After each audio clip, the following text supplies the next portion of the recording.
एक चीज़ बहुत कॉमनली देखने को मिलती है कि एक बंदा कम वक्त काम करके भी ज़्यादा पैसे कमा रहा होता है, जबकि दूसरा बंदा ज़्यादा वक्त काम करके भी कम। तो आखिर वो क्या चीज़ है कि जो कि हमारी अर्निंग तय करती है? यानी रूल क्या है? तो चाहे बिजनेस हो या जॉब, रूल एक ही है। तो रूल क्या है, आइए समझते हैं।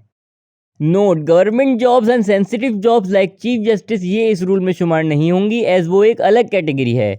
तो बिजनेस और जॉब्स की बात हो रही है, तो जॉब्स की बात की जाए तो एक चीज़ समझना ज़रूरी है कि आप अपने मालिक को जितने पैसे कमा के देते हो, उसका वो कुछ हिस्सा, मसलन 10वां हिस्सा आपको देता है।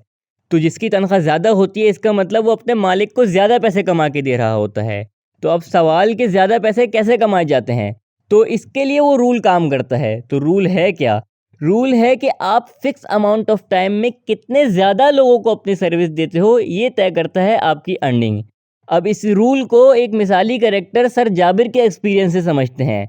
सर जाबिर एक ट्यूटर हैं जो कि 15 साल से होम ट्यूशन यानी घर जाकर बच्चों को पढ़ाते हैं। सर जाबिर करियर के शुरू में दिन में 12 घंटे होम ट्यूशन देते थे और सब बच्चों को 1 घंटा देते थे, जिसके बदले पर बच्चा 5,000 चार्ज करते थे।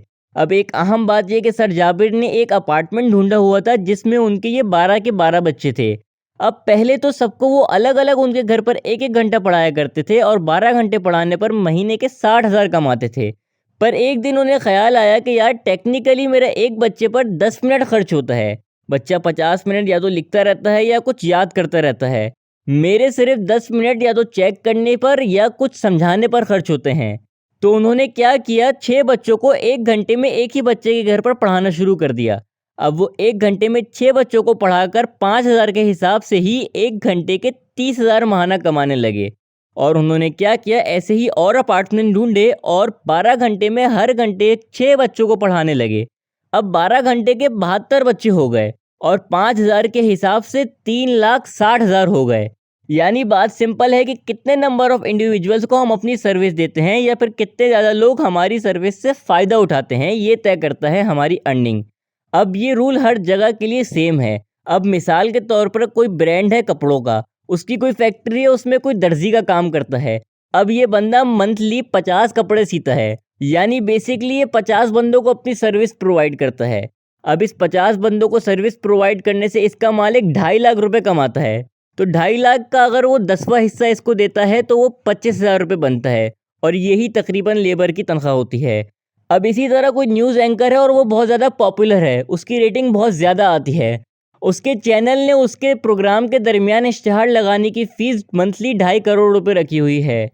तो कोई इश्तिहार वाला अगर उसके प्रोग्राम में इश्तिहार लगाता है और उसके मालिक को मंथली 2.5 करोड़ रुपये देता है, तो इसका मतलब उसका मालिक इस एंकर से 2.5 करोड़ रुपये माहाना कमा रहा है।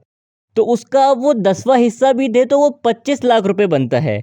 अब यही रूल बिजनेस के लिए भी सेम है। हम देखते हैं कि ई कॉमर्स वाला 2 घंटे काम करके भी ज़्यादा पैसे कमा रहा होता है, जबकि कोई लोकल शॉप वाला 12 घंटे दिन के काम करने के बाद भी कम।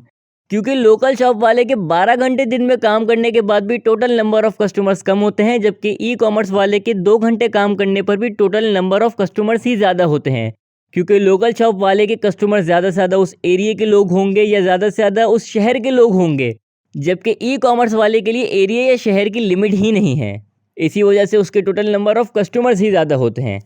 तो बेसिकली रूल सिंपल है। अगर हम मंथली इनकम की बात करें, चाहे बिजनेस से हो या फिर जॉब से हो, तो उसको तय ये करेगा कि हम मंथली कितने ज़्यादा लोगों को अपनी सर्विस देंगे।